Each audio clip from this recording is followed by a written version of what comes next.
আল্লাহর ঘর জিয়ারতের খুব নিয়ত করবেন, দিলের মধ্যে চাইবেন। মনে রাখবেন হজ উমরা এটা ভালোবাসার সফর, মহব্বতের সফর। এজন্য হৃদয়ে ভালোবাসা তুলতে হবে, ভালোবাসা উঠাইতে হবে, মহব্বত জাগাইতে হয় আর কি। তাইলে আল্লাহ তাআলা তৌফিক দেন।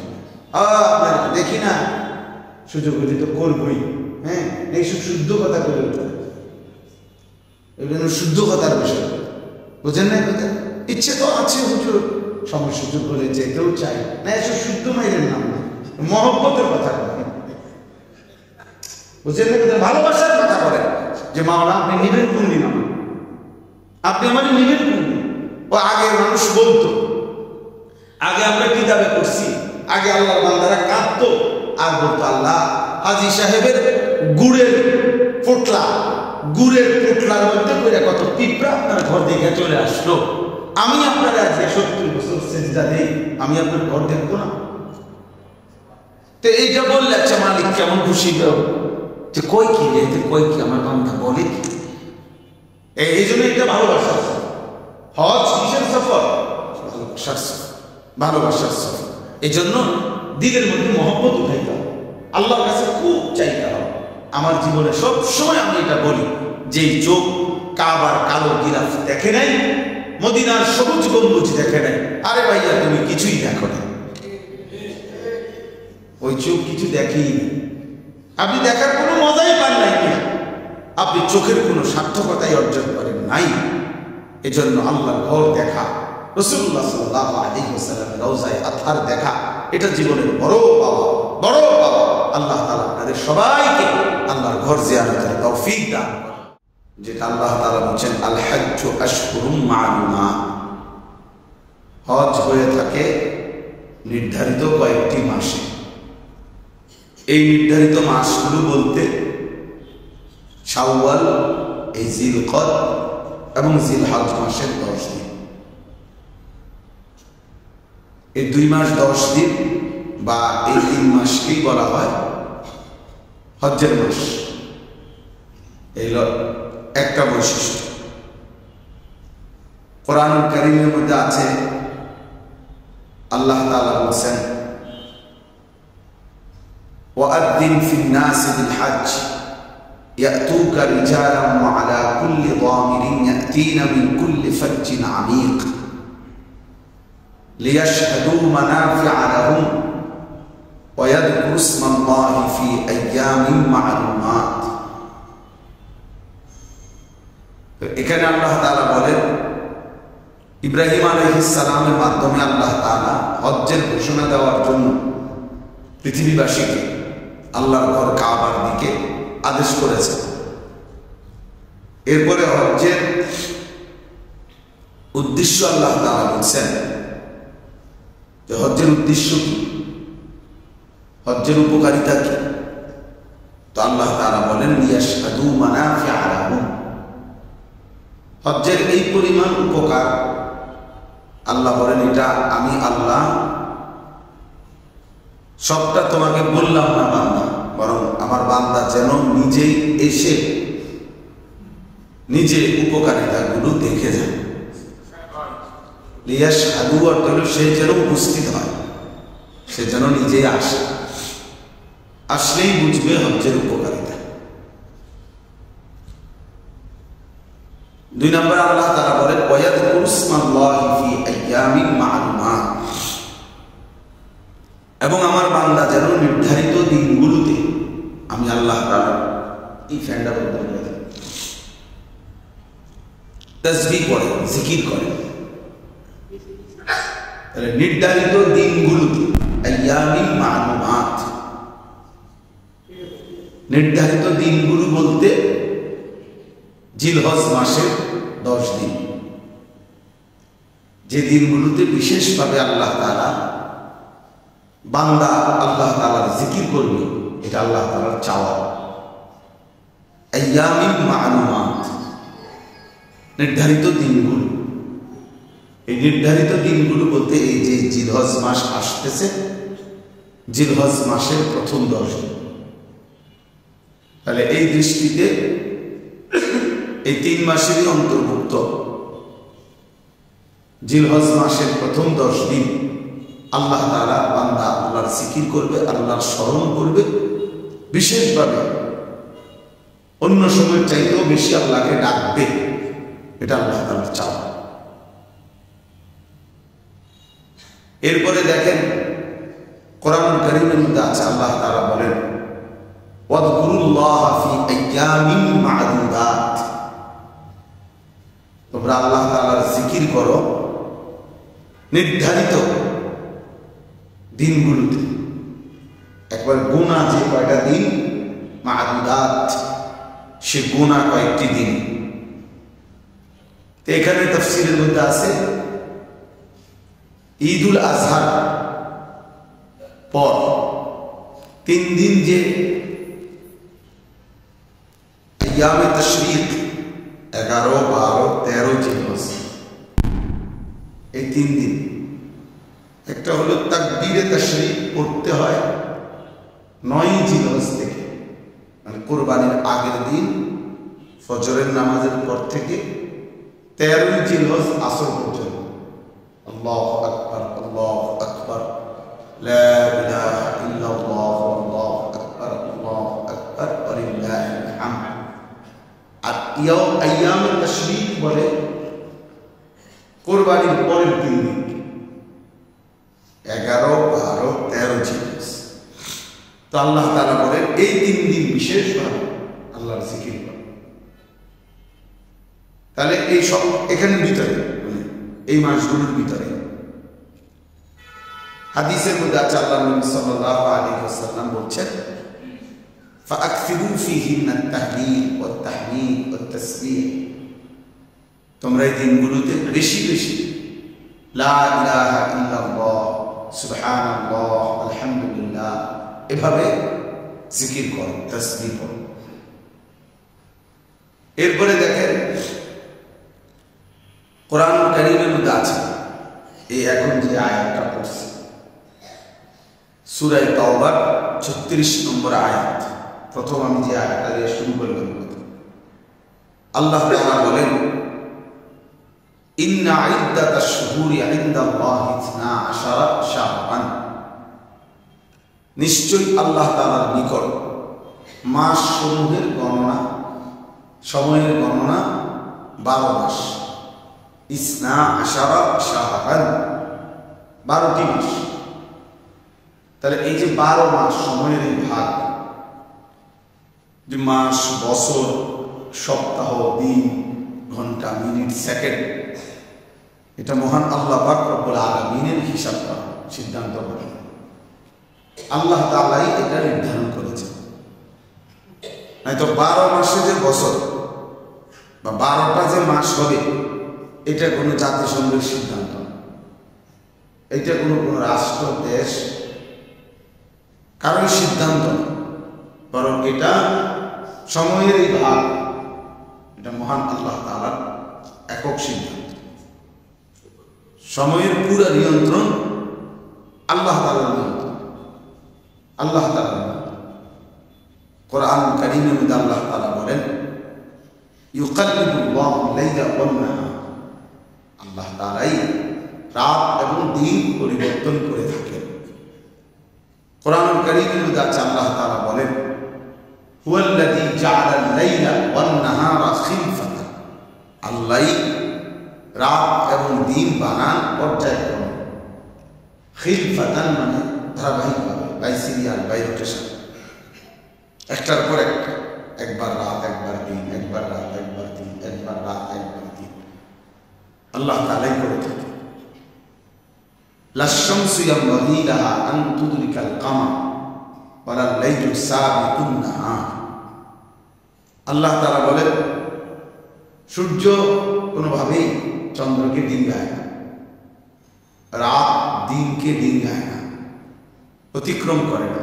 অর্থাৎ রাত এটা বলতে পারে না আমি এখন যাব না, টানা 24 ঘন্টা শুধু রাত, 48 ঘন্টা শুধু রাত, অথবা টানা 24 ঘন্টা বা 48 ঘন্টা শুধু দিন, 72 ঘন্টা শুধু দিনে চলতেছে, এমন হয় না।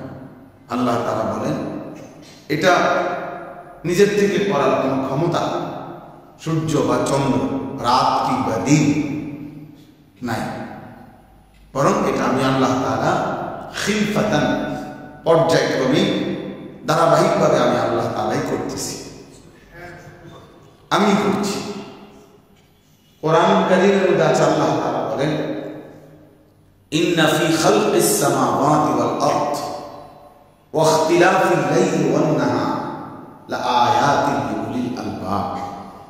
নিশ্চয়ই আসমান এবং জমিনের সৃষ্টি এবং রাত ও দিনের পরিবর্তন, ইখতিলাফুল লাইলি ওয়ান নাহার, রাত এবং দিনের পরিবর্তন, এই রাত্র দিনের পরিবর্তন এবং আসমান এবং জমিনের এই সৃষ্টি, এই বিশালত্ব, এর মধ্যে অগণিত নিদর্শন আছে। একটা দুইটা না, অসংখ্য নিদর্শন রয়েছে বুদ্ধিমান বিবেকবান বিচক্ষণদের জন্য। সারাদিনের এই আলোকিত পৃথিবী, সাদা এই ধবধবে আকাশ, পৃথিবী, এটা কোথায় নিয়ে গেল, কেমনি গুটায় ফেলে? অন্ধকারের এই কালো চাদর এখন কোথেকে আসে? অন্ধকারের এই কালো রং ছিলই কোথায়, আর সাদা রং গেলই কোথায়? আল্লাহ তাআলা বলেন, বান্দা চিন্তা কর, এভাবে প্রতিদিন স্বাভাবিকভাবে কখনো দেখা গেছে 5টা না বাজতে, 5:30 বাজতে সন্ধ্যা হয়েছে, তো এত আগেই বা অন্ধকার আসে কেমনি? আবার এখন আবার 1 ঘন্টা পরে বা আসে, তাহলে এটা কারো হাতে না, আল্লাহ তাআলা একক হাতে, একক হাতে। তো আল্লাহ তাআলা এই বিষয়টা কোরআনে বহুভাবে আছে, হাদিসও আছে। সময়কে অনুধাবন করে, সময়কে উপলব্ধি করে, বুঝতে চেষ্টা করে। কোরআন কারীমের মধ্যে আছে ওয়াল আসর, সময়ের কসম, আসরের ওয়াক্তের কসম করছে না। কোরআনে আছে ওয়াল ফজর, ফজরের কসম, ফজরের ওয়াক্তের কসম করছে না। এভাবে সময়ের বিষয়টা বারবার কোরআন কারীম উল্লেখ করছে। ইন্নাস সালাতা কানাত আলাল মুমিনিনা কিতাবান মাওকুতা, নিশ্চয়ই নামাজ মুমিনদের উপরে ফরজ করা হয়েছে লৌহে মাহফুজেই, তাকদীরে, সৃষ্টির শুরুতেই, সূচনাতেই আল্লাহ তাআলা সেটা সময় নির্ধারণ, সময় নির্ধারণ, কোন টাইমে জোহর করলে ভালো হয়, কোন টাইমে আসর করলে ভালো হয়, এটা মসজিদ কমিটির সিদ্ধান্ত না, বরং এটা মহান আল্লাহ তাআলার কি মাওকুত, সময় নির্ধারণ, আল্লাহ তাআলার একক ফয়সালা। আপনি ঘুমে থাকেন আর সজাগ থাকেন, এটা আপনার কোনো বিষয় না, কিন্তু বিষয়টা এককভাবে আল্লাহ তাআলার সিদ্ধান্ত। তাহলে এতগুলো কথা বলার অর্থ কি? আমি প্রথম একটা কথা বলতে চাই যে পুরা জিন্দেগি সময়ে, হায়াতে কদর করা উচিত, আমিও আপনি কদর করা উচিত। এই সময়ের প্রতি সেকেন্ড যেহেতু না আমি আগাইতে পারি, না আমি পিছাইতে পারি, না আমি স্থির রাখতে পারি, যত বড় ক্ষমতাই হোক, টাকা বেশি হোক কিংবা কম হোক, হ্যাঁ, সরকারি দল হোক আর বিরোধী দল আর অন্তর্বর্তী সরকার আর যেটাই হোক, সে কিছুক্ষণের ক্ষমতা হোক আর লম্বা সময়ের ক্ষমতা, মসজিদ কমিটির সেক্রেটারি হোক আর সভাপতি, ব্যক্তি জীবনের নিজস্ব আমার অধিকার থাকুক বা না, 1 সেকেন্ড হায়াতের 1 মুহূর্ত না আগে বাড়াইতে পারে না পিছিয়ে, তাহলে এটা বোঝা উচিত। অতএব যেহেতু আমার জিন্দেগির প্রতি মুহূর্ত, মিনিট, সেকেন্ড মহান আল্লাহ পাক রব্বুল আলামিনের ফয়সালা হাতে, তাইলে এটা আমরা যেহেতু বুঝি বা বোঝা উচিত, তাহলে আমাদের এই হায়াতের কদর করা উচিত। একটা সময় মন চাইল কিন্তু শরীরে কুড়াই না, তো কি হবে?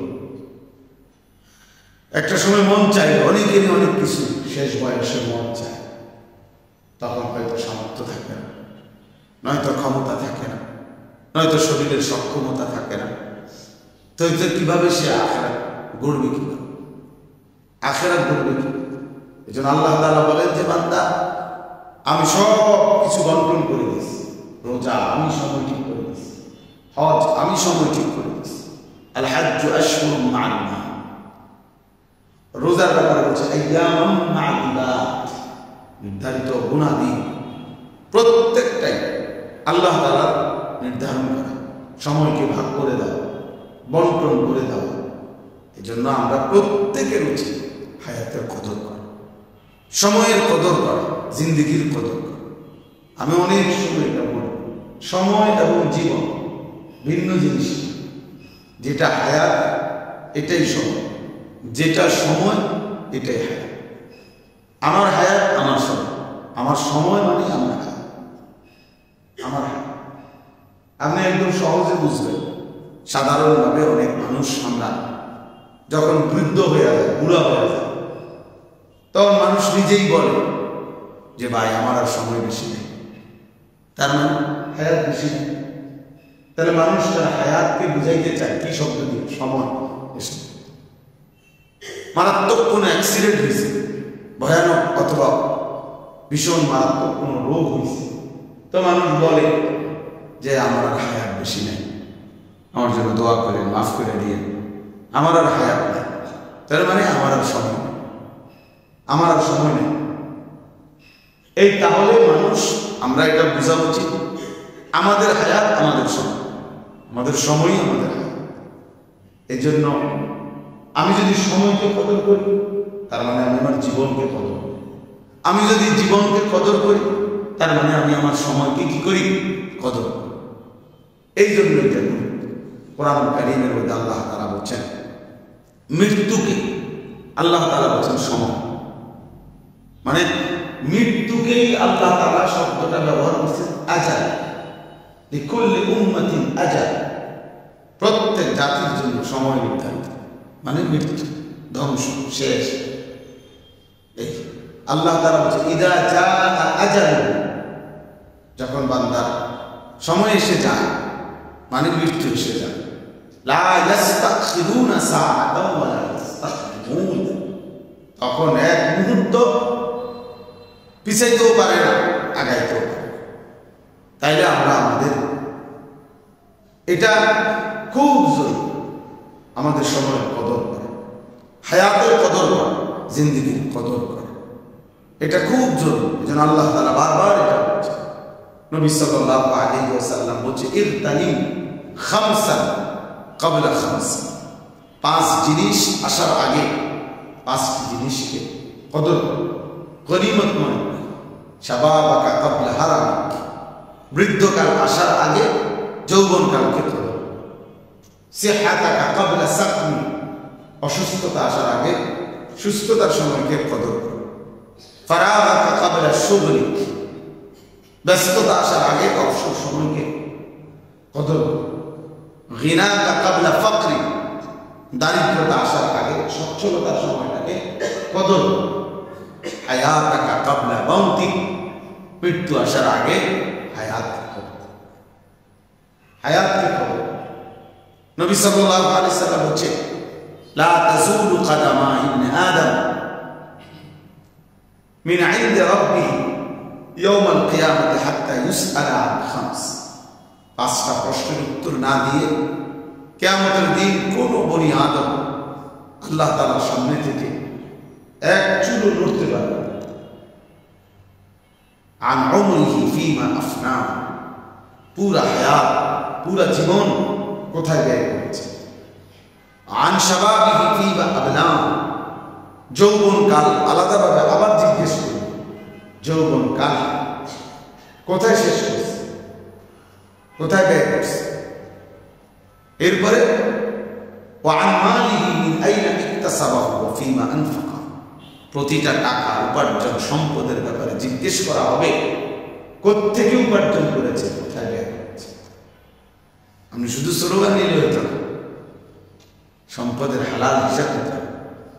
মারাবা নিয়ে বাইক চলে গেছে, আমরা তো অনেক আছে মারাবায় বিশ্বাস, বুঝলেন, 30,000 মারুক আর আবার যাই করুক, কিন্তু মিন আইনা ইকতাসাবা, কোত্থেকে উপার্জন করেছে, আখিরাতে সেটা হিসাব দিতে হবে।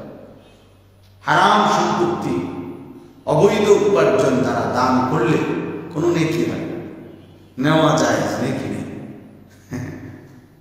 আপনারা বললেন যে নেওয়া যায়, আপনারা খান কায়মের বাইক বা ভাত খাওয়া যায়, এই জন্য খাই, এটাই মাসাল আমরা বুঝে না, এটাই মাসাল। নেওয়া যায় কিন্তু কি হবে না, আপনার মসজিদের আপনি মসজিদের তার টাকা হালাল না, আপনি তার টাকা নেন কেন? 1 লাখ টাকা নিলেন কেন? নেওয়া যায়, তো আপনি সব এখন আপনি যদি বলেন তারপর আমার যদি সব দিতাম দিয়ে আমাদের মতো কত বেড়ে দিতে দেয় না, কি কথা বুঝলেন না? যত তোদের কাছে চাইছে সবাইকে দিছে, তো তো কি এরপরে মসজিদ হয়েছে না, আপনি দিয়েন না। তাইলে এখানে মূলত এটা বিষয়। এজন্য বললাম সম্পদের ব্যাপারে আল্লাহ তাআলার কাছে হিসাব মিন আইনা ইকতাসাব, তা উপার্জন করা হয়েছে কিভাবে, ওয়াফিমা আনফাকু, ব্যয় করেছে, ওয়ামাদা আমিলা ফিমা আলিম, এবং কোরআন সুন্নাহর যে জ্ঞান যেটুকু অর্জন করেছে তা কিভাবে আমল করছে, কদ্দুর আমল করছে, এটা জিজ্ঞেস করা। আপনি দাওয়া পাস করেননি, আপনি যে দূর জানছেন দূর করেন, আপনি অস্বীকার করবেন না, আমি এটা শুনি নেই, আল্লাহ ফেরেশতাকে বলবেন খোলো 2022 সাল খোলো, 22 মে 2025 খোলো, তাদের নাম একদম হাজিরা খাতার মতো নামই আসবে, আপনি ছিলেন, আনিসুর রহমান এটা বলছে, আপনি শুনছেন এতটা টাইমে, আপনি তখন একটা হাসি দিচ্ছেন, এগুলো সব কি আসবে, ডাক নম্বর খতিয়ান বিএস আরএস সব তো মিলে রাখছে, আপনি যাবেন কোথায়? আইনাল মাফা, পালাবে কোথায়, যাবে কোথায়? এই জন্য হায়াতের কদর করা, সময়ের কদর করা, এটা চেষ্টা করবেন ইনশাআল্লাহ। খুব জরুরি, খুব জরুরি সময়কে ভাগ করা। বুদ্ধিমান বিচক্ষণ আখিরাত যার সামনে, তার উচিত সময়কে ভাগ করা। আপনি দুনিয়ার জন্য ব্যস্ততা, চাকরি, ব্যবসা, মিল, ফ্যাক্টরি সব ঠিক আছে, ওটার জন্য সময় ভাগ করে ইবাদত, নামাজ, বন্দেগী, জিকির, তেলাওয়াত, আখিরাত, হজ, উমরা, দান, সাদাকা, আপনার বন্দেগীর জন্য আপনি সময় ভাগ করেন। হিসাব মিলা যত ব্যস্ততম মানুষ সে নাস্তার টাইম ঠিকই বাইর করে, ব্যস্ততম মানুষ দুপুরের খাবার সময় ঠিকই বাইর করে, ব্যস্ততম মানুষ একটু বিশ্রামের টাইম বাইর করে, রাত্রে ঘুমের সময় সে একটা রুটিন করেই নেয় যে এইভাবে আমি ঘুমাবো, 11টার ভিতরে ঘুমায় যাবো, হ্যাঁ 7:30 থেকে 8টার ভিতরে, আধা ঘন্টার ভিতরে আমি নাস্তা করবো। তাই দুনিয়া যদি এভাবে ভাগ করা যায়, বন্টন করা যায়, আখিরাতের বন্দেগী কেন ভাগ করা যায়? ইমাম শাফিঈ রাহমাতুল্লাহ আলাইহি বলেছেন, আল ওয়াক্তু সাইফুন ইন লাম তাকতাহু কাতাআকা, সময় হচ্ছে তরবারির মতো, তুমি যদি তাকে না কাটো সে তোমাকে কাটবে। অর্থাৎ তুমি যদি সময়কে ভাগ না করো, না কাটো, মানে না ভাগ করো, তো সময় তোমাকে কাটতে কাটতে তোমার উপর দিয়ে চলে যাবে, ঘন্টার পর ঘন্টা শেষ হয়ে যাবে। আল্লাহ আমাদেরকে সময়ের কদর করার তৌফিক দান। আমি বললাম যে এখানে কতগুলো শব্দ, আইয়ামিন আল্লাহ তাআলা হচ্ছে নির্ধারিত দিন, আইয়ামিন মাদুদাত গুনাহ দিন, গুনাহ মানে একটা গুনাহ টাইম, কায়েমি দিন। তুমি আচ্ছা আইতেছি তো আইতেছে ইচ্ছে কি আছে, কোয়াইতে আছে, যাও না যামু তো, এই সমস্ত করলে তো হইব না। সময় তো আল্লাহ বলছে গুনাহ টাইম, ওয়াযকুরুল্লাহ ফি আইয়ামিন মাদুদাত। রমজানের ব্যাপারে আল্লাহ বলছে আইয়ামান মাদুদাত। এই কুতিবা আলাইকুমুস সিয়ামের পরের আয়াত শুরু হয়ে গেল, ইয়া আইয়ুহাল্লাযীনা আমানু কুতিবা আলাইকুমুস সিয়াম কামা কুতিবা আলাল্লাযীনা মিন ক্বাবলিকুম লাআল্লাকুম তাত্তাকুন। এর পরের আয়াতের পরের কথাই হলো আইয়ামান মাদুদাত, যে বান্দা শোনো, খামখেয়ালি করো না, আচ্ছা ঠিক আছে, হ্যাঁ রেডি হইতেছি, গুছাইতেছি, আর একটু সময় দিতে হবে, আরো সপ্তাহখানি পরে, ইত্যাদি ইত্যাদি। আল্লাহ বলছে সময়টাই গুনাটাই। চাঁদ উঠবে, বন্দিগি শুরু হবে, আবার চাঁদ উঠবে, রোজা শেষ হয়ে যাবে। কাজে তুমি আগের থেকে কি নিয়ে নাও, প্রস্তুতি আগের থেকে রেডি হবে, আগের থেকে রেডি হবে। গুনাটাই হিসাব করা। এরপরে আবার বলছে রমজানের কথা দেখেন, এখানে একবার বলছে যে এই বান্দা খেয়াল রাখো, সময় কিন্তু গুনাটাই, অবহেলা করলে হবে না, করছি ইত্যাদি করলে হবে না। আচ্ছা ঠিক আছে, হ্যাঁ দেখা যাক, এসব করলে হবে না, এসব করলে হবে না। অনেক মানুষ আছে, আমরা অনেক সুন্দর সুন্দর প্ল্যান আছে, প্রোগ্রাম আছে, বাকি রিটায়ার্ডের পর অনেক সুন্দর সুন্দর ভালো ভালো পরিকল্পনা আছে, বাকি 4 তলা বিল্ডিংয়ের 7 তলায় পর। বুঝছেন না? দুনিয়া পুরাটাকে সামনে রাখা, এরপরে প্ল্যান আছে আসা। তার মানে আল্লাহকে বলতেছে আমি তো করতেই চাইছি, আপনি হায়াত দেন নাই দেখে। আমি কি মানা করছিলাম? আমি 2 বছর না বলছি, রিটায়ার তো আমার কাছেই দিছিল না। এমন এখন হিসাব তো কোরআনে আছে যে আবার রমজানের কথা আবার বলে, পুরো আবার বলে আল্লাহ বলছে ওয়ালিতুকমিলুল ইদ্দা, আমার বান্দা প্রত্যেকেই যেন গুণে হিসাব করে রমজানের সময়টা পূর্ণ করে, অর্থাৎ আরেক দিন, আর 2 দিন, আরেক দিন, আর 10 দিন, এভাবে যেন আপনার গুণে গুণে গুণে যেন ইবাদত। এখন আমার বলার উদ্দেশ্য হলো দ্বিতীয় কথা। এটা প্রথম কথা তো বললাম যে আমরা যেন সময়ের কদর, হায়াতের কদর, এই নওজোয়ান ছেলেরা জিন্দিগির কোনো কদরই করে না, অথচ যৌবন মানে হলো কুওয়াত, শক্তি, সামর্থ্য, সক্ষমতা, এর সময় যৌবনটা এটা জরুরি, এটা একটা গুরুত্বপূর্ণ সময়। হায়াতের মূল টাইমে মানুষের পরিশ্রমের সময় সকাল 7:30 8টা থেকে জোহরের আগ পর্যন্ত। এরপরে যে কাজ এরপরে শুরু করে সে কাজ আর বুঝাইতে পারে। জোহরের পরে যদি কেউ কাজ শুরু করে তাহলে আর সময় মিলাইতে পারে না, ওই সময় সময়টা মনে যেন একটা দৌড় দিয়ে যায়। কিন্তু ফজর থেকে নিয়ে জোহর মাঝখানের এই লম্বা গ্যাপ আল্লাহ তাআলা দুনিয়া উপার্জনের জন্য সাজায় দিয়েছেন বান্দার জন্য। ও জাআলনা নাহারা মাআশা, উপার্জনের জন্য আল্লাহ তাআলা এটা বানাইছেন ওই সময়। এই জন্য ঠিক যৌবনের সক্ষমতার সময়টাকে কেউ যদি কদর না করে পরে যত পরিকল্পনাই হোক এটা সাজানো যায় না। বয়সকালে আসা ঘুষানো যায়, মন চায় শরীরে দেয়, সক্ষমতাও আছে কিন্তু শরীরে দেয়। আমরা এখন 5 ভাই উপার্জন করি, আমাদের পুরা সামর্থ্য আছে।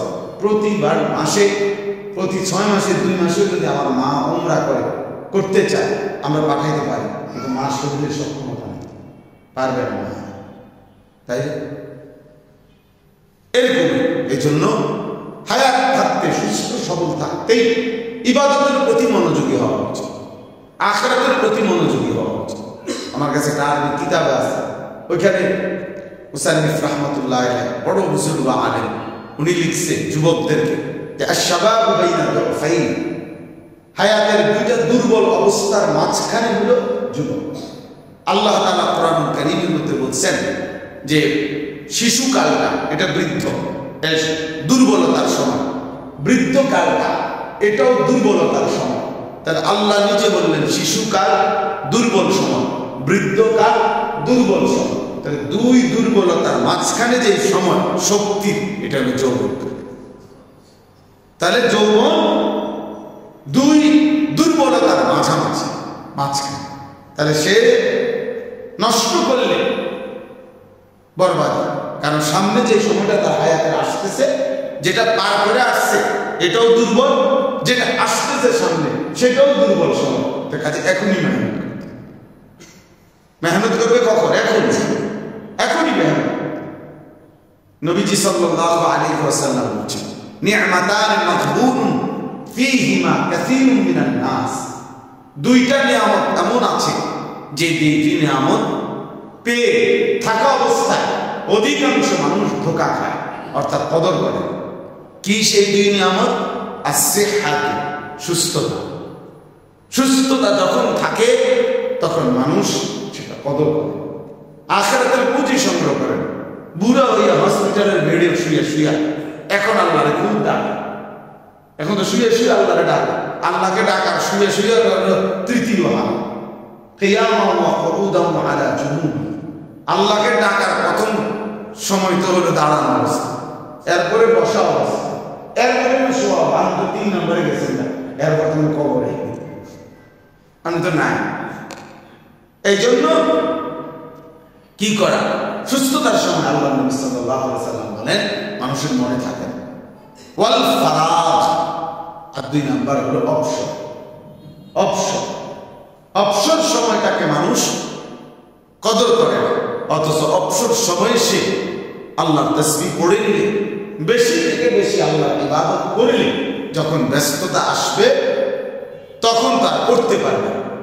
এজন্য আমরা এতগুলো আয়াতের অংশ থেকে আমি বলার উদ্দেশ্য হলো আল্লাহ তাআলা আমাদেরকে ইবাদতের জন্য খুব এই গুরুত্বটা দিয়েছে, বিভিন্নভাবে শব্দটা বলছে।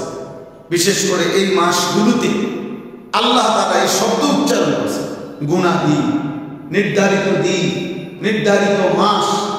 দেখেন কোরআনুল কারীমের মধ্যে এবার ওই যে সূরা আমি পড়ছি, সূরা ফজর, ওইখানে 2য় আয়াত এটা, ওয়ালায়ালিন আশরিন।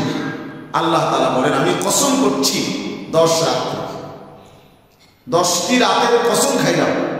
আল্লাহ বলছে এই 10টা রাত হলো জিলহজ মাসের 10। তাহলে একখানে আছে ওয়ায়াযকুরু ইসমাল্লাহি ফি আইয়ামিন মা'লুমাত। আল্লাহ তাআলা বলেন হজ্জের বিধান কেন দিলেন? ও ভাই এই বাচ্চাকে নিয়ে যান, ওই ছোট বাচ্চাকে নিয়ে যান, যেখান থেকে আসছেন নিয়ে যান, দিয়ে আসেন, ওকে বাসায় দিয়ে আসেন। এতটা ছোট বাচ্চা মসজিদে আনা, যে বাচ্চা আসহাবুত তামিজ না, আপনিও পেরেশানিতে আছেন, বাকিদেরকেও পেরেশান হচ্ছে, নিয়ে যান, করে করে নিয়ে যান। আপনি বসায় পারতেন না, দিয়ে আসেন।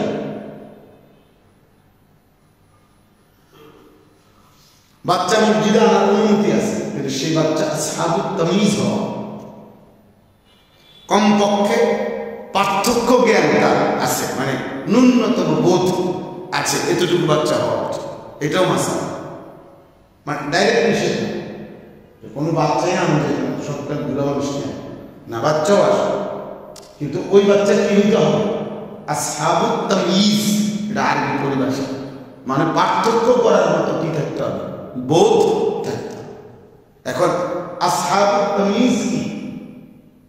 আমার উস্তাদ, আমরা ছাত্র জীবনে যখন এই মাসআলা পড়াইছে, আমার শায়েখ আরিফ বিল্লাহ আল্লামা মুফতি মুশতাকুর নবী কাসিম হুজুরেরও উস্তাদ, আমারও উস্তাদ আল্লামা হারুন আল মাদানী টুনচর মাদ্রাসার প্রিন্সিপাল হুজুর বুঝাই দিয়েছেন, যেই বাচ্চা বলছে, বাচ্চা স্বাভাবিকভাবে নিজে নিজে যদি স্যান্ডেল পড়তে যায়, স্বাভাবিক বাচ্চা ততক্ষণ পার্থক্য জ্ঞান না হয় ততক্ষণ বাচ্চা নিজের জুতা পড়তে দিলে নিজে ডান পায়ে একটা, বাম পায়ে একটা, ডান পায়ে, এটা হলো বাচ্চা স্বাভাবিক করল। যেদিন থেকে দেখবেন বাচ্চা নিজের জুতা নিজেই ডান পায়ে একটা, ডান পায়ে, বাম পায়ে একটা, বাম পায়ে পড়তে পারে, বুঝতে হবে সে কি করছে, পার্থক্যের জ্ঞান হয়েছে। ওই দিক থেকে এসে আসহাবুত তামিজ, এটা বোঝা যায়। বাসার মধ্যে আমরা বাসার বাচ্চারাই নিজে নিজে করতে দিলেই হে কি করে, উল্টাটা যাই। তাহলে এই জন্য বললাম যে আমরা এতগুলো শব্দ আল্লাহ তাআলা বলছেন, ওয়ায়াযকুরু ইসমাল্লাহি ফি আইয়ামিন মা'লুমাত। আল্লাহ বলেন হজ্জের বিধান আমি কেন দিলাম? আমার বান্দা যেন নির্ধারিত দিনগুলোতে আমি আল্লাহর জিকির করে। এই নির্ধারিত দিনগুলো বলতে 10 দিন। কোন 10 দিন? এই জিলহজ্জের যেটা আসে। আবার বললাম যে কোরআনে আল্লাহ কসম করছে, ওয়াল ফজর, ফজরের নামাজের কসম, ওয়ালায়ালিন আশর, 10 রাত্রির কসম। আল্লাহ বলছেন আমি ফজরের ভোর এই ওয়াক্তের কসমও করলাম, আবার ওয়ালায়ালিন আশরিন, 10 রাত্রির কসম করলাম। এই 10 রাত্রি বলতে জিলহজের 10। তাহলে জিলহজের 10 রাতও দাম, জিলহজের 10 দিনও কি দাম। আল্লাহ তাআলা যেটার কসম করে তাফসীরের মধ্যে আছে ওই জিনিস যেটার কসম আল্লাহ করেন সেটা দাম গুরুত্বপূর্ণ। যেমন ফজরের ওয়াক্তের কসম আল্লাহ তাআলা করছেন, এই জন্য দিবারাত্রির মধ্যে ফজরের ওয়াক্ত বহুতই গুরুত্বপূর্ণ। ফজরের ওয়াক্ত বিজয়ের ওয়াক্ত, ফজরের ওয়াক্ত ওয়াক্তুল ইনকিলাব, পরিবর্তনের ওয়াক্ত। ফজরের ওয়াক্তে বাতিলের পরাজয় হয়, ফজরের ওয়াক্তে ইমানের বিজয় বিজয়।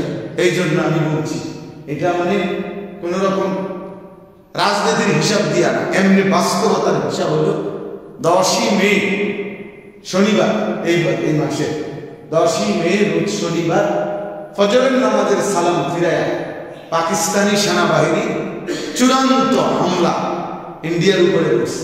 ঠিক বাদ ফজর, সব খবরে আসছে অপারেশন বুনিয়ান মারসুস, আর একটা কোরআনের শব্দ নাম দিছে দিয়া এই ফজর বাদ আপনার সালাম ফিরে গিয়ে নারে তাকবীর আল্লাহু আকবার শোনা দিয়ে আক্রমণ করছে। 3 ঘন্টার ব্যবধানে আমেরিকার ওই বুড়া বেঈমান ইন্ডিয়ায় ফোন দিছে, থামো পারতাম, থামো থামো থামো পারতাম, উড়ে এলো। আর ঠিক এই বিজয় হয়ে গেছে। এই জন্য ফজরের ওয়াক্ত বিজয়ের ওয়াক্ত। এটা শুধু মানে এটা লেটেস্ট বললাম, শেষ উদাহরণ, পিছনে অসংখ্য উদাহরণ আছে, অসংখ্য উদাহরণ আছে। কোরআন কারীমের মধ্যে আছে ওয়াল আদিয়াতি দবহা ফাল মুগিয়াতি কদহা ফাল মুগীরাতি সুবহ। যুদ্ধের ঘোড়া দুশমনের উপরে আক্রমণ করে কখন? আল্লাহ তাআলা বলেছেন ফাল মুগীরাতি সুবহা, ফজর ওয়াক্ত। সুবহ সুবহ সুবহ মানে কি? ভোর, ফজর ওয়াক্ত। এজন্য ফজরের ওয়াক্ত গুরুত্বপূর্ণ ওয়াক্ত, বিজয়ের সময়। হযরত ঈসা আলাইহিস সালাম আসমান থেকে আসরের ওয়াক্তে নেমে আসবেন, আর ফজরের ওয়াক্তের মুসল্লিদেরকে নিয়ে মাহদী এবং ঈসা দাজ্জালের মোকাবেলায় চূড়ান্ত লড়াইয়ে নামবেন। এবং এই ফজরের বাহিনী নিয়ে ঈসা এবং মাহদী যখন দাজ্জালের বিরুদ্ধে চূড়ান্ত লড়াই শুরু করবেন, তখনই দাজ্জালও নিহত হবে এবং ইহুদিদের চূড়ান্ত পরাজয় হবে। এই জন্য ফজরের বাহিনী বিজয়ী বাহিনী। এই জন্য 7:30 8টার দিকে যে সমস্ত নাফরমান ওঠে, এগুলো উঠে কিচ্ছু পাইবে না। যেদিন মাহদীর যুদ্ধ হবে, যেদিন দাজ্জালকে নিহত করা হবে, সেদিন তো ফজরের পর সময় যুদ্ধ শুরু হয়ে গেছে। আর যেগুলো 7:30 8টা বাজে উঠে, এগুলো উঠে দেবে কিচ্ছু না। তো সারে তখন বেড টি খায়। ভদ্রলোক খালি মুখ মানে আধোয়া মুখে 1 কাপ চা খায়, যেটা নাকি নিয়ম মাত্র। আমি নতুন শুনলাম যে নাকি বেড টি মানে শোয়া থেকেই আপনার মুখ ধরে নেয়, ব্যাপারটা একটু দেখা, হ্যাঁ আজকে সকালবেলার খবর এবং 1 কাপ চা খাওয়া, এটা ভদ্রতা। আরে ভদ্রতা মানে ভদ্রতার উপর এত বড় জুলুম।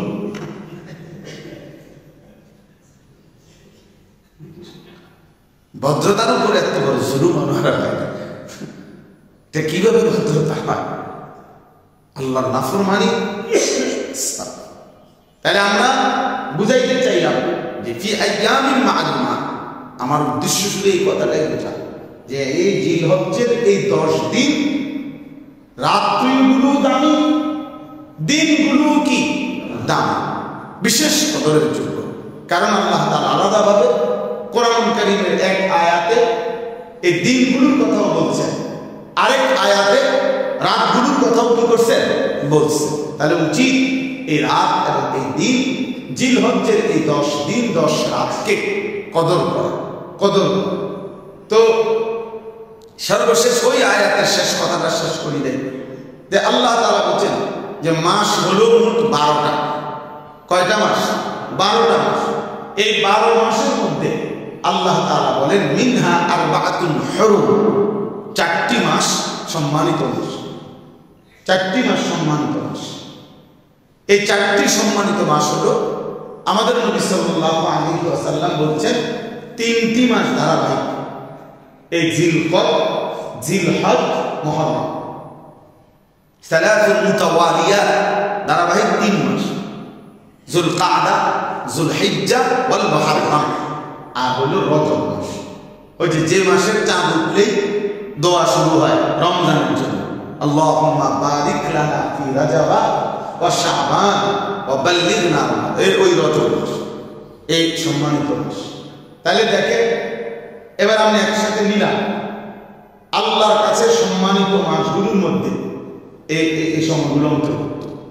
নির্ধারিত দিনগুলো বলতে এই সময়গুলো অন্তর্ভুক্ত। এরপরে গোনা কয়েক দিন, এর মধ্যেও এই সময়গুলো কি অন্তর্ভুক্ত। 10 রাত্রির কসম, এই কথা বলার দ্বারাও এই সময়গুলো কি অন্তর্ভুক্ত। হজ আল্লাহ বলছে নির্ধারিত কয়েকটি মাসে হয়ে থাকে, এই কথা বলেও এই সময়গুলো কি অন্তর্ভুক্ত। কুরবানির মতো ইবাদত আল্লাহ তাআলা বলেন, হ্যাঁ, এই কুরবানির মতো ইবাদত ওয়ায়াযকুরু ইসমাল্লাহি ফি আইয়ামিন মা'লুমাতিন আলা মা রাযাকাহুম মিন বাহিমাতিল আনআম। আল্লাহ বলেন ওই নির্ধারিত দিনগুলোতে আমি আল্লাহর দেওয়া যে চতুষ্পদ প্রাণীগুলো হালাল জবাই করার অনুমতি, সেগুলো যে বান্দা জবাই করতে আমি আল্লাহর নাম উচ্চারণ করে আল্লাহু আকবারের ধ্বনি দেয়, এটা আমি শুনতে চাই, এটা প্রতিষ্ঠিত করার জন্য আমি আল্লাহ তাআলা এই হজ্জের বিধান দান করলাম। তাই এই কুরবানির সাথেও গুরুত্বপূর্ণ ইবাদত, এটাও এই সময়ের সাথে সম্পর্কিত। তাহলে এখন এই সামনের এই সময়টা, একে তো 4টি সম্মানিত মাসের 10ই জিলহজ আর 10 দিন, মানে জিলহজের এই 10 দিন 4টি সম্মানিত মাসের যে সময়, এরই মধ্যে অন্তর্ভুক্ত। এরপরে আল্লাহ তাআলা যে নির্ধারিত দিনগুলো বলছেন এর মধ্যে অন্তর্ভুক্ত। এরপরে আল্লাহ তাআলা গুনাহ কয়েকটা দিন, এর মধ্যেও এটা অন্তর্ভুক্ত। 10টি রাত বলছেন, এর মধ্যে এটা কি অন্তর্ভুক্ত। হজ্জের মাস, এর মধ্যে এটা কি অন্তর্ভুক্ত। কুরবানির সময়, এর মধ্যে এটা অন্তর্ভুক্ত। আইয়ামে তাশরীক, আল্লাহর তাকবীর বলার সময়, এটাও এর মধ্যে অন্তর্ভুক্ত। তাহলে এত দিক বিবেচনা এই সময়গুলো কতটা গুরুত্বপূর্ণ, কি পরিমাণ গুরুত্বপূর্ণ, এই জন্য বললাম আপনাদের কাছে প্রথম কথা হলো আপনারা আমরা প্রত্যেকে ইনশাআল্লাহ এই 10 রাত্রি 10 দিন জিলহজ্জে কিভাবে দামি বানানো যায়, কিভাবে সর্বোচ্চ ইবাদত করা যায়, এ ব্যাপারে যত্নবান হওয়া উচিত। কি বলেন, উচিত কি? হ্যাঁ, আপনি একটা প্রস্তুতি নিন, আপনি একটা গুছাই নিন। সংসার বন্ধ করার দরকার নেই, বাজার বন্ধ করার দরকার নেই, চাকরি ব্যবসা বন্ধ করার দরকার নেই। আপনি একটা সিস্টেম করে নেন, আপনি একটা গুছাই নেন যে আমি এই 10টা রাতে, যেহেতু আল্লাহ বলছে কদর করতে, যেহেতু নবীজি বলছে কদর করতে, হাদিস শুনেন। আল্লাহ নবী সাল্লাল্লাহু আলাইহি ওয়াসাল্লাম বলেন, মা মিন আইয়ামিন আল আমালুস সালিহু ফিহা আহাব্বু ইলাল্লাহ মিন হাযিহিল আইয়াম। নবীজি বলেন, দিনসমূহের মধ্যে এমন দিন আর নাই যেই দিনগুলোতে আল আমালুস সালিহ, নেক আমল করা আল্লাহর নিকট সর্বাধিক প্রিয় এই 10 দিনের চাইতে। তাহলে এই 10টি ইয়ানি আইয়ামুল আশর, জিলহজের এই 10 দিনের নেক আমলের চাইতে আল্লাহর নিকট একসাথে 10 দিন অধিক প্রিয় এমন কোন আমলের সময় আর নাই। আর মানে নবীজি সাল্লাল্লাহু আলাইহি ওয়াসাল্লাম বললেন, এই 10টি দিন যেই ব্যক্তি ইবাদতে কাটাবে, আল আমালুস সালিহ সরাসরি হাদিসের শব্দ, নেক আমলে কাটাবে, বন্দেগীতে কাটাবে, আল্লাহ নবী সাল্লাল্লাহু আলাইহি ওয়াসাল্লাম বলেন আল্লাহর নিকট এরকম টানা 10 দিন অধিক প্রিয় বছরের আর কোন সময় নেই। বছরের এক একটার এক এক হিসাব। জুমার দিন যেটা একদিন, ওইটার আলাদা ফজিলত। রমজান মাস ওইটা একটা মাস, ওইটার আলাদা ফজিলত। কিন্তু 10টা দিন ধারাবাহিক, এরকম আমি যদি 365 দিন কেউ বা 354 দিন কেউ 10 দিন 10 দিন 10 দিন করে ভাগ করেন, যতটা ভাগ হবে অত ভাগের মধ্যে এই 10 দিনের চাইতে আর অন্য কোন 10 দিন একসাথে দামি সম্মানিত হতে পারে না। এটা কোন 10 দিন? এই জিলহজের মাস। এই যে এরপরে দেখেন সাহাবায়ে কেরাম আল্লাহ নবী সাল্লাল্লাহু আলাইহি ওয়াসাল্লামকে বলছেন, ক্বালু ইয়া রাসূলুল্লাহ ওয়ালাল জিহাদু ফি সাবিলিল্লাহ। আজীব প্রশ্ন করছেন, একটা দুইটা কথা বলবেন। এক নম্বর করে সাহাবীরা কি বলছে শুনেন। সাহাবীরা বললেন, হে আল্লাহর রাসূল, এই 10 দিনের আমল তার চাইতে আল্লাহর নিকট অধিক প্রিয় কোনো আমল নাই। এ কথা বলাতে নবীজিকে ওনারা বললেন, আল্লাহর রাস্তায় যে জিহাদ সেটাও কি এর চাইতে আল্লাহর নিকট অধিক প্রিয় নয়? জিহাদের চাইতেও আল্লাহর নিকট বেশি প্রিয়? তো নবীজি বললেন, ক্বালা ওয়ালাল জিহাদ ফি সাবিলিল্লাহ, হ্যাঁ আল্লাহর রাস্তায় জিহাদ ফি সাবিলিল্লাহ তার চাইতেও বেশি প্রিয়, তার চাইতেও বেশি। হ্যাঁ, ইল্লা রাজুল খারাজা বিনাফসিহি ওয়া মালিহি ফালাম ইয়ারজি মিন যালিকা বিশাই। তবে নবীজি বললেন, হ্যাঁ তবে ওই মুজাহিদ এই 10 দিনের নেক আমলকারীর চাইতেও বেশি উত্তম যেই মুজাহিদ তার জান এবং মাল নিয়ে জীবনের তরে আল্লাহর রাস্তায় যুদ্ধে বের হয়ে গেছে। একবারে বের হয়ে গেছে, একবারে বের হয়ে গেছে। এই ওই ব্যক্তি এদের চাইতে উত্তম, এই আমলকারীদের চাইতেও উত্তম। তাহলে একটা জিনিস দেখেন, সাহাবায়ে কেরাম নেক আমলের ক্ষেত্রে জিহাদ ফি সাবিলিল্লাহকে সর্বাগ্রে মনে করতেন। এজন্য ওই কথা বলার সাথে সাথে ওনার মধ্যে ধাক্কা লাগছে, তো জিহাদকে আলাদা প্রশ্ন করে দিয়েছে, আলাদা প্রশ্ন। এজন্য একজন মুমিন, একজন ঈমানদার এটা মনে রাখবেন, এই জিহাদ ফি সাবিলিল্লাহ এটা ইসলামের মৌলিক একটি ফরজ বিধান। এটা ভুলে যাওয়া, বুঝতে না চাওয়া, এটা কোনোভাবে একজন মুমিনের জন্য বৈধ হইতে পারে না, বৈধ হইতে পারে। সময়ের যা ইচ্ছা তাই, পারিপার্শ্বিকতা থাকুক, অনেক রকমের বিধিনিষেধ থাকুক, অনেকের ষড়যন্ত্র থাকুক, অনেক মিথ্যা প্রচার প্রপাগান্ডা, বেঈমানের, মুশরিকের, দুশমনের, নাস্তিকের, ইসলাম দ্রোহীদের, জালেমের, কিংবা ইউরোপের, আমেরিকার যত রকমের বিধিনিষেধ, কখনো বোমাবাজ, কখনো জঙ্গি, এই সমস্ত নাটক তো আগে গেছে। এই নাটকের একটা সময় গেছে 15-16 বছর প্রতিনিয়ত এই নাটক সাজাইয়া এই শব্দটাকে ভুলাইয়া দেওয়ার চেষ্টা হয়েছে।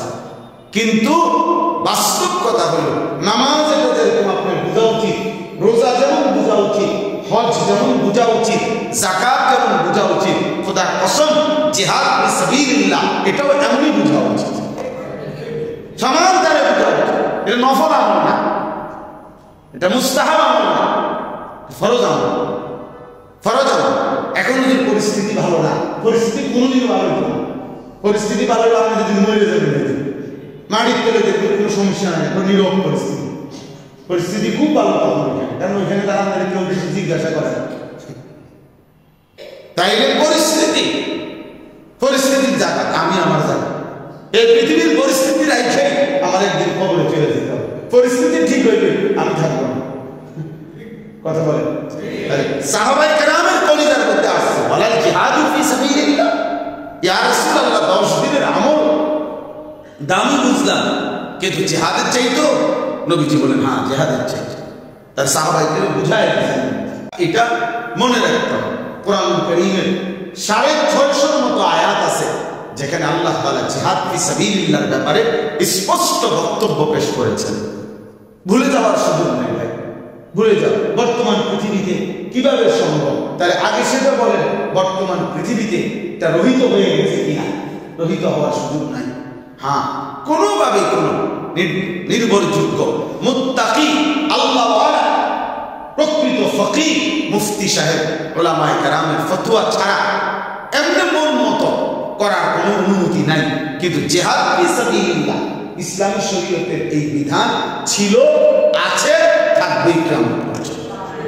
আল জিহাদু মাদিন ইলা ইয়াউমিল কিয়ামah, জিহাদ কিয়ামত পর্যন্ত, জিহাদ কিয়ামত পর্যন্ত।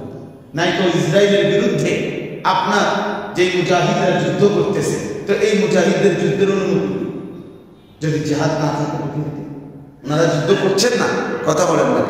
হ্যাঁ, তাই তাহলে এত বেশি পরিমাণ মানুষকে হত্যা করেও তো তাদের ভয় এবং আতঙ্ক মাটির নিচের মুজাহিদ, মাটির নিচে যারা আছে বান্তারে তাদেরকেই তারা ভয় পায়, তাদেরকেই তারা তালাশি। তাহলে আমাদের জীবনে ইসলামের সবকিছু মানতে হলে ইসলামের এই মৌলিক বিধানটাকেও আমাদের কাছে শব্দ পরিচিত থাকতে হবে। আল্লাহ বুঝার তৌফিক দান করে। আপনি এটাও আলাদা বুঝে নেবেন, উলামায়ে কেরাম থেকে বুঝে নেবেন, আপনার খতিব সাহেব বুঝুন, ওনারে বলেন, আপনি আপনার আলেমের থেকে, যে কোনো পছন্দের আলেম থেকে জেনে নেন, বুঝে নেন শরীয়তের বিধানটা কি। আমারটা জানা উচিত, প্রত্যেকের আমাদের জানা উচিত। আড়াল করলেই হবে না, এটা বাদ দিলে হবে না। তাইলে এবার আসেন শেষ কথাগুলো, এতগুলো কথার অর্থ হইল যে আমরা কি বললাম, যে জিলহজ্জের এই 10 দিনকে কদর করা উচিত নাকি সর্বোচ্চ কদর করা উচিত। কি কি কদর করলাম?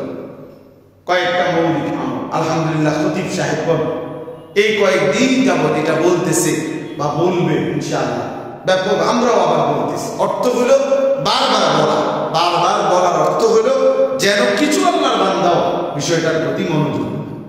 তাইলে বরকত হবে।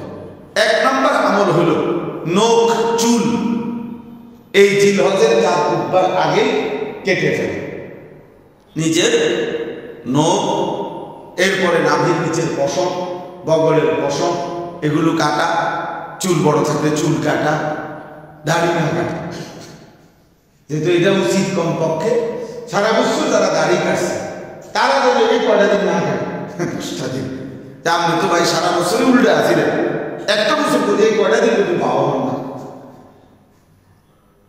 আল্লাহ করুক, আল্লাহ তৌফিক দান করুক। তো এই জন্য বললাম, বাস্তবতা হলে আসলে এটা এক ধরনের নিজস্ব মানসিকতা ছাড়া আর কিচ্ছু না। আমি তো সবসময় এটা বলি যে এই পৃথিবীর কোনো দার্শনিক, পণ্ডিত, গবেষক, কোনো কাফের, মুশরিক, বেঈমান, কোনো নাস্তিক, কোনো মুরতাদ, পৃথিবীর কেউ আজকে পর্যন্ত একেবারে যৌক্তিক কথা এটা যে দাড়ি কাটার উপরে, শেভ করা চেহারার উপরে কোনো বৈশিষ্ট্য আছে, এটার কোনো শারীরিক, মানসিক অথবা কোনো রকমের রোগ, উপকার, সৌন্দর্যের কোনো কিছু কোথাও নাই, কিচ্ছুতে নাই। একেবারে চ্যালেঞ্জ করলাম, নাই নাই নাই, কিছুই নাই। এর ন্যূনতম কোনো উপকারিতা নেই, বিশ্বাস করে, ন্যূনতম কোনো উপকারিতা নেই। এমন যদি হতে যেটা দ্বারা ডায়াবেটিস নিয়ন্ত্রণ হয়, গ্যাস্ট্রিক বাড়ে না, প্রেশার একটা কন্ট্রোলে থাকে, হ্যাঁ, তাহলে একটা কিছু মাইনে নিতাম, অত বড় উপকার হইতেছে বেচারা, কিছু কি উপকারটা? সৌন্দর্যেরও কোনো কিছু নেই। একটা যুক্তি তো দেখাইতে হবে যে একজন দাড়িওয়ালা চেহারার মধ্যে এই অসৌন্দর্যটা দেখা যায়, যেটা দাড়ি কাটলে থাকে না। এটা কি বলে? আছে এরকম কিছু? আপনার কারো কাছে জানা থাকলে আমাদের দেখায়, বা ইঞ্জু বাইরে জানাইনি, উনি আমাদের পরে জানাই। আমরা তো আসি সবসময় আপনাদের এখানে, তাইলে আপনারা জানা এটা নাই, আসলেই না। এটা এক ধরনের মানসিকতা, নিজস্ব মানসিকতা, খেয়াল খাম খেয়াল। তাহলে 1 নম্বর হলো নখ চুল কাটা জিলহজ্জের 4 বুধবার আগে। এই জন্য চেষ্টা করে নিবেন বুধবারের মধ্যে আপনার অবশ্যই নখ চুল কেটে ফেলতে। অর্থাৎ হাদিসে স্পষ্ট আছে, আমার কাছে কিতাব আছে, আমাদের মারকাজুদ দাওয়া আল ইসলামিয়া বিখ্যাত মুফতি ইয়াহিয়া সাহেব হুজুরের লেখা বই জিলহজ ও কুরবানি, খুব সুন্দর এই বইটা আছে। যে রাসূলুল্লাহ সাল্লাল্লাহু আলাইহি সাল্লামের সাহাবীরা ছোট বাচ্চাদেরকে পর্যন্ত নজর রাখতেন, এটা গুরুত্ব দিতেন যে 10 বছরের বাচ্চা, 9 বছরের, 8 বছরের বাচ্চাদেরকেও এই জিলহজ্জের এই 10 দিন যেন চুল না কাটে, মাথা না কামায়, এটা গুরুত্ব দিতেন। ওখানে রিওয়ায়াত আছে ডাইরেক্ট যে আব্দুল্লাহ ইবনে ওমর রাদিয়াল্লাহু তাআলা আনহুমা, বিখ্যাত সাহাবী হযরত আব্দুল্লাহ ইবনে ওমর, তিনি একদিন এক মহিলাকে দেখছেন এই জিলহজের এই 10 দিনের মধ্যে তার বাচ্চার চুল মাথা মুড়াইতেছে, চুল কামাইতেছে। তখন তিনি স্পষ্ট বলছেন যে হে মা, যদি তুমি এই বাচ্চার চুল কাটাটাকে কোরবানির দিন পর্যন্ত বিলম্ব করতে, কত না ভালো হতো। তাহলে এর দ্বারা বোঝা গেল সাহাবায়ে কেরাম বাচ্চাদেরকে পর্যন্ত এই আমল করাইবার জন্য কি করতেন? চেষ্টা করতেন। তাহলে এটা বিশেষভাবে যারা কোরবানি করবে, যাদের নামে কোরবানি, মানে যাদের কোরবানির ওয়াজিব আদায় করবে তাদের জন্য বেশি গুরুত্বপূর্ণ, আর অন্যদের জন্য মুস্তাহাব উত্তম করা, যেন আল্লাহ তাআলা তাদেরকেও সকলকেই হজ এবং কোরবানির সওয়াব দান করে। এটা একটা গুরুত্বপূর্ণ। রাত্রিগুলো কিছু বেশি পরিমাণ নফল ইবাদত করা, দিনের বেলা 9 দিন রোজা রাখতে চেষ্টা করা, 9 দিন রোজা রাখা, অর্থাৎ জিলহজের প্রথম দিন। আমার খুব সম্ভব গেলেই পূর্বে করে হজের ফ্লাইট যেদিন ঠিক আমরা গিয়ে পৌঁছবো ওই দিনই হবে ইনশাআল্লাহ। তো এই জন্য বললাম যে এই 9 দিন রোজা রাখা, জিলহজ্জের এই 9 দিন কোরবানির আগের দিন পর্যন্ত রোজা রাখতে চেষ্টা করা সাহাবায়ে কেরামের যুগ থেকে এই আমল ছিল, এবং আল্লাহ নবী সাল্লাল্লাহু আলাইহি ওয়াসাল্লাম এই রোজাগুলো অনেক ফজিলত বর্ণনা করেছেন। বিশেষ ফজিলত হলো যে পূর্ণ প্রতিটি রোজার বিনিময়ে আল্লাহ তাআলা পূর্ণ 1 বছরের রোজার সওয়াব দান করে। আর বিশেষভাবে 9 জিলহজ কোরবানির আগের দিন ওই দিন রোজা রাখা, আল্লাহ নবী সাল্লাল্লাহু আলাইহি ওয়াসাল্লাম বলছেন এর বরকতে 1 বছরের পিছনের গুনাহ 1 বছরের সামনের গুনাহ আল্লাহ তাআলা মাফ করে দিবেন। এক বড় বুজুর্গ আলেমের কাছে আমি শুনছি, মজার বিষয় শুনে, এটা সুন্দর কথা, যে কোরবানির আগের দিন 9 জিলহজ কমপক্ষে সবার কাছে আমার অনুরোধ এই রোজাটা রাখার গুরুত্ব দিয়ে চেষ্টা করবেন। ওই আরাফার রোজা এইটা নিয়ে আপনারা বিতর্ক করবেন না, অর্থাৎ আপনারা এটা বুঝতে চেষ্টা করেন না যে সৌদি আরবে কোন দিন 9 জিলহজ, আমরা কোন দিন, এত কিছু আমাদের দরকার। এটা উলামায়ে কেরাম বিশ্লেষণ করেই ফতোয়া দিছে যে প্রত্যেক অঞ্চলের চাঁদের হিসাব, প্রত্যেক অঞ্চলেই যেদিন 9 জিলহজ ওই দিনই ওরফ কিছু শব্দ আছে পরিভাষা, কিছু শব্দ আছে পরিভাষা, এই পরিভাষার কারণে কোনো অসুবিধা নেই। আমাদের জন্য এই আরাফার দিনের সওয়াব 9 জিলহজের সওয়াব, আমাদের যেদিন 9 জিলহজ ওই দিনে আমাদের কি সওয়াব, ওই দিনে আল্লাহ তাআলা অবশ্যই ওই আমাদের জন্য, আমাদের সূর্য উঠাইছে যিনি, সৌদি আরবের সূর্য তিনি উঠান, আমাদের চাঁদ যিনি উঠাইছে সৌদি আরবের চাঁদ তিনি উঠান। তাহলে তিনি যদি চাঁদ সৌদি আরবে আল্লাহ উঠান, তো বাংলাদেশে তো আল্লাহই চাঁদ উঠাইছে, তাহলে ওই বাংলাদেশে একদিন পরে উঠাইছে। আমরা আপনার লোকে বুদ্ধি করে আমাকে ব্যস্ততার কারণে, তো তাই এটা তো আল্লাহ তাআলারই বন্ধন, আল্লাহ তাআলারই ফয়সালা, এটা নিয়ে কোনো বিতর্কের কিচ্ছু নেই। বরং 9 জিলহজ কোরবানির আগের দিন এই একদিনের রোজার দ্বারা আল্লাহ নবী সাল্লাল্লাহু আলাইহি ওয়াসাল্লাম বলেন আহতাসিবু আলা আল্লাহ আন ইউকাফিরা আস-সানাতা আল্লাতী ক্বাবলা ওয়াস-সানাতা আল্লাতী বা'দা, আমি আশা করি আমার আল্লাহর কাছে যে পিছনের 1 বছরের গুনাহ আল্লাহ মাফ করে দিবেন, সামনের 1 বছরের গুনাহ আল্লাহ মাফ করে দিবেন। সুবহানাল্লাহ। একটা আছে, এটা তো একটা কইলেন, এরপর সুবহানাল্লাহটা শুনেন, সেইটা কি মজার কথা হলো, একটা প্রশ্ন এখানে যে আগামী 1 বছরের গুনাহ আমার কেমনে মাফ করব? আমি তো আগামী 1 বছর আমি এখন আসিই না, আমি বুঝেন নাই, আমি তো এখনো আগামী বছর বাঁচবো কিনা এটাই তো আমার জানা। তো আমার আগামী 1 বছর আমি কিভাবে, তো মুহাদ্দিসিনে কেরাম বলে এই হাদিস দ্বারা এটা বোঝা যায় কোন ব্যক্তি যদি এই 9 জিলহজের রোজা রাখে তো আল্লাহ তাআলা আশা করা যায় আল্লাহ তাআলা তার আগামী 1 বছরের হায়াত দিয়েই দিবেন আর গুনাহ মাফ করবেন। বুঝছেন না হিসাব? আশা করা যায় কি ইনশাআল্লাহ আল্লাহ তাআলা আমাদেরকে তৌফিক দান করেন। এজন্য আমরা গুরুত্ব দিই ইনশাআল্লাহ এই আমলের প্রতি যত্নবান হবে।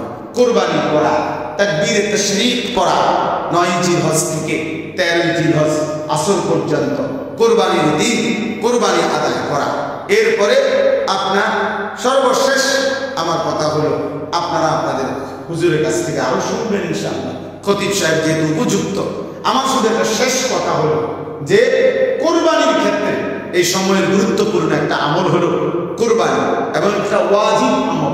আল্লাহ নবী সাল্লাল্লাহু আলাইহি সাল্লাম বলেছে যে কুরবানি আদায় করে না সে যেন ইমানদারদের সাথে নামাজে না আসে, ইমানদারদের মসজিদে, ইমানদারদের ঈদগাহে, মুসলমানের নামাজে এই যেন না আসে। ফালা ইয়াকরাবান্না মুসাল্লানা, সে যেন আমাদের নামাজে না আসে, সে যেন মসজিদে না আসে। এজন্য কুরবানির ব্যাপারে গাফলতি না। গাফলতিটা কি? গাফলতিটা হলো আমাদের সমাজে একটি ফ্যামিলির মধ্যে যতজন উপার্জন করে এই প্রত্যেকের কুরবানি আদায় করার প্রতি আমরা যত্নবান হই। বিশেষ করে মফস্বলে, উপজেলা আর গ্রামগঞ্জে তো আরো বেশি, অর্থাৎ শহরেও একটা ফ্যামিলির মধ্যে ছেলেটাও চাকরি করে, ও এখনো বিয়ে করে না, কিন্তু সে চাকরি নিয়ে নিচ্ছে, আজকে 2 বছর 3 বছর চাকরি করে, তার উপার্জন আছে, তার কাছে আলাদা ব্যাংক ব্যালেন্স আছে, তার কাছে জমা টাকা আছে, তাহলে নিঃসন্দেহে তার উপরেও কোরবানি আছে। কিন্তু দেখা গেছে ফ্যামিলির মধ্যে উপার্জনকারী মানুষ 3 জন 4 জন, 2 ছেলে 1 বাপ, মনে করেন 3 জনের কাছে সম্পদ আছে জমা। এখন কোরবানি তো ওয়াজিব হয়েছে 3 জনের উপরে, কিন্তু কোরবানি দেয় একজন, মানে বাপের, অথবা বাপ মার নামে কোরবানি দেয় 2 নাম, ওনারা বাবা মা আর ছেলেরা আছে সবাই, হ্যাঁ, যে ওর কোরবানি দিবেন না, বলবে যে ও তো এখন বিয়েই করে না, ওর কি কোরবানি, তো তাহলে এখন বিয়ে করে, এখন তো 7-8 দিন বাকি আছে কোরবানি, এখন বিয়ে করে এই আগামী শনিবার রবিবারের ভিতরে ওরা বিয়ে করে, তাহলে বিয়ের সাথে কোরবানির কি সম্পর্ক? এটা বাজে কথা না, এটা কোনো কথা হলো? তাহলে আমি এই জন্য কষ্ট নিয়ে এই কথাটা বলি অনেক সময়, যে যেই মানুষগুলো বলে যে আমাদের বাড়িতে কোরবানি হয়েছে, অথচ যতজনের উপরে কোরবানি ওয়াজিব ততজনের কোরবানি আদায় করে না, তা আমার স্পষ্ট বক্তব্য হলো, মিয়া আপনাদের বাড়িতে কোরবানি হয় না, গোশতের ব্যবস্থা হয়েছে। কিসের ব্যবস্থা হয়েছে? গোশতের ব্যবস্থা হয়েছে, কোরবানি হয় না। কোরবানি তো হবে যতজনের উপরে ওয়াজিব ততজনের কোরবানি আদায় করা হয়। এই জন্য এটা খেয়াল রাখা। মহিলাদের অসংখ্য, আমাদের বর্তমান সময়ে সংখ্যাগরিষ্ঠ অধিকাংশ মহিলাদের উপরে কোরবানি আছে।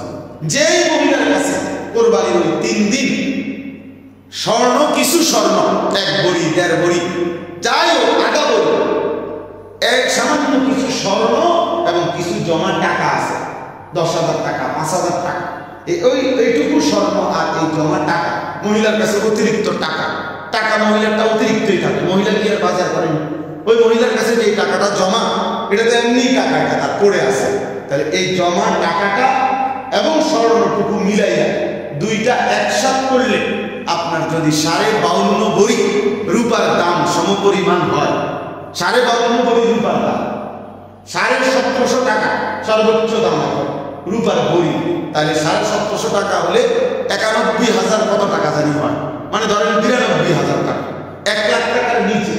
তাহলে কিছু স্বর্ণ কিছু টাকা এই 2টা মিলাইয়ে যদি ওই 1 লাখ টাকার নিচে 52.5 ভরি রূপার দাম যা তা হয়, দামটা একসাথ করলে মূল্যটা, তাহলে নিশ্চিত এই মহিলার উপরে কোরবানি আছে।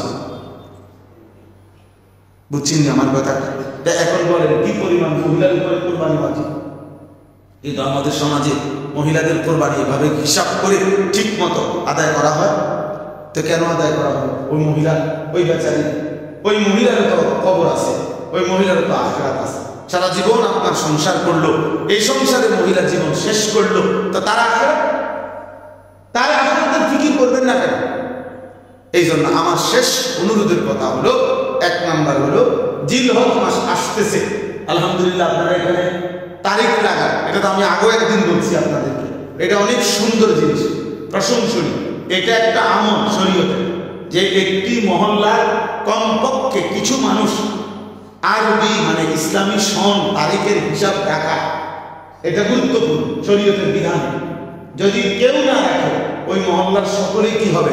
গুনাহগার হবে, আর কেউ রাখলে বাকিরা সবাই গুনাহ থেকে মুক্ত হয়ে যাবে।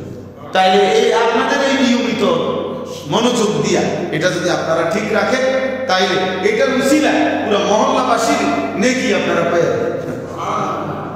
তাইলে এইখানে আপনারা জিলহজ্জের হিসাব রাখবেন এবং জিলহজ্জের প্রথম দিন থেকে যার যার সাধ্য মতো, কেউ 2টা রোজা রাখেন, কেউ 3টা রাখেন, কেউ 5টা রাখেন, কেউ পারলে 9টাই রাখেন, আর কমপক্ষে 9 জিলহজ্জের কি রাখবেন? রোজাটা রাখবেন ইনশাআল্লাহ। নখ চুল আগেই কি করে নেবেন? কেটে নেবেন সবাই, ফ্যামিলির সবাই, তাইলে উত্তম হবে। আর কোরবানি, আমার এই শেষ কথাটা হলো কোরবানি এক কথায় আজকের এক বয়ানে পুরোটা বলা সম্ভব, কিন্তু আপনি বুঝে নেবেন প্রত্যেক সংসারের যতজন উপার্জন আছে সামর্থ্যবান প্রত্যেকের কার উপরে কুরবানি ওয়াজিব আলেমে দ্বীন থেকে জিজ্ঞাসা করে করে এটা বুঝে।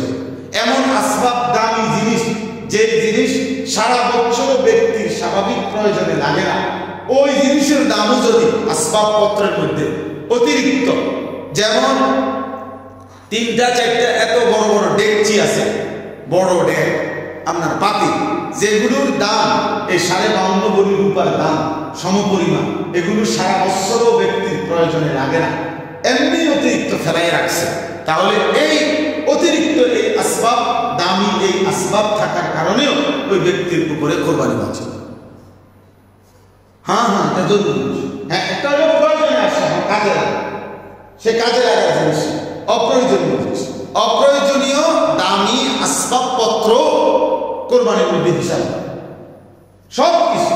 আপনার মনে করেন এই জমি, আমার এই জমি এতটুকুর আয় দিয়ে আমার সংসারের বাজার খরচ খরচ ইচ্ছা করলে স্বাভাবিক চলে, ওইগুলো আমার অতিরিক্ত জমি, মানে এগুলোর টাকা দিয়ে আমার যদি বাজার খরচ করা না হয়, সংসার খরচ, তাহলেও আমার সংসার চলবে, তাহলে ওই জমিগুলোর হিসাব থাকার কারণে, এগুলোর কারণে ব্যক্তির উপরে কোরবানি ওয়াজিব। তাহলে এরকম অনেক অনেক হিসাব। এই জন্য আমরা প্রত্যেকেই চেষ্টা করবো ইনশাআল্লাহ, ফ্যামিলির যতজন সামর্থ্যবান আছে উপার্জন করে, ছেলে প্রবাসী, শহরে স্ত্রী, নিজে কোরবানি আদায় করা। আল্লাহ তাআলা আমাদেরকে তৌফিক দান করে, এই ইসলামী মজলিসকে আল্লাহ তাআলা ধারাবাহিকভাবে কবুল করে নেন, আমিন। আমার শায়েখ আরিফ বিল্লাহ হাকিমুন নফস আল্লামা মুফতি মুশতাকুন নবী কাসিমি হুজুর আলহামদুলিল্লাহ হজে আছেন, 8 তারিখ গেছেন, আমার 28 তারিখ ফ্লাইট ইনশাআল্লাহ, বুধবার দিন। তো আমরাও আপনাদের জন্য দোয়া করব, আপনারাও আমাদের জন্য দোয়া করবেন। আর আগামী মাসিক ইসলামী মজলিস 26 তারিখ জুন মাসে আমাদের শায়েখ দামাত বারাকাতুহু ইনশাআল্লাহ আপনাদের ইসলামী মজলিসে হযরত বয়ান করবেন। আল্লাহ তাআলা তৌফিক দান করেন। একটা জিনিস মনে রাখেন যে এই সবাই আল্লাহর ঘর জিয়ারতের খুব নিয়ত করবেন, দিলের মধ্যে চাইবেন, মনে রাখবেন হজ উমরা এটা ভালোবাসার সফর, মহব্বতের সফর। এর জন্য হৃদয়ে ভালোবাসা তুলতে হবে, ভালোবাসা উঠাইতে হবে, মহব্বত জাগাইতে হয় আর কি, তাই আল্লাহ তাআলা তৌফিক দেন। আপনার দেখি না সুযোগ হলে তো করবই, হ্যাঁ, এইসব শুদ্ধ কথা করে উঠতে, এই জন্য শুদ্ধ কথার বিষয় বুঝেন না, কথা ইচ্ছে তো আছে হুজুর, সময় সুযোগ করে যেতেও চাই না, এসব শুদ্ধ মাইরের নাম না, মহব্বতের কথা বলেন, বুঝেন না, কথা ভালোবাসার কথা বলেন, যে মাওলা আপনি নিবেন কোন দিন, আপনি আমার নিবেন কোন দিন। ও আগে মানুষ বলতো, আগে আমরা কিতাবে করছি, আগে আল্লাহর বান্দারা কাঁদতো আর বলতো আল্লাহ হাজী সাহেবের গুড়ের পোটলার মধ্যে করে কত পিঁপড়া আপনার ঘর দেখে চলে আসলো, আমি আপনার আজকে 70 বছর সেজদা দেই, আমি আপনার ঘর দেখবো না? তো এইটা বললে আচ্ছা মালিক কেমন খুশি হবে, যে কই কি রে, কই কি আমার বান্দা বলে কি? এই জন্য এটা ভালোবাসার সফর। হজ কিসের সফর? ভালোবাসার সফর। এই জন্য দিলের মধ্যে মহব্বত উঠাইতে হবে, আল্লাহর কাছে খুব চাইতে হবে। আমার জীবনে সবসময় আমি এটা বলি, যে চোখ কাবার কালো গিলাফ দেখে নাই, মদিনার সবুজ গম্বুজ দেখে নাই, আরে ভাইয়া তুমি কিছুই দেখো না, ওই চোখ কিছু দেখেই নি, আপনি দেখার কোনো মজাই পান নাই, আপনি চোখের কোনো সার্থকতাই অর্জন করেন নাই। এজন্য আল্লাহর ঘর দেখা, রাসূলুল্লাহ সাল্লাল্লাহু আলাইহি ওয়াসাল্লামের রওজায়ে আতহার দেখা, এটা জীবনের বড় পাওয়া, বড় পাওয়া। আল্লাহ তাআলা আপনাদের সবাইকে আল্লাহর ঘর জিয়ারতের তৌফিক দান করেন।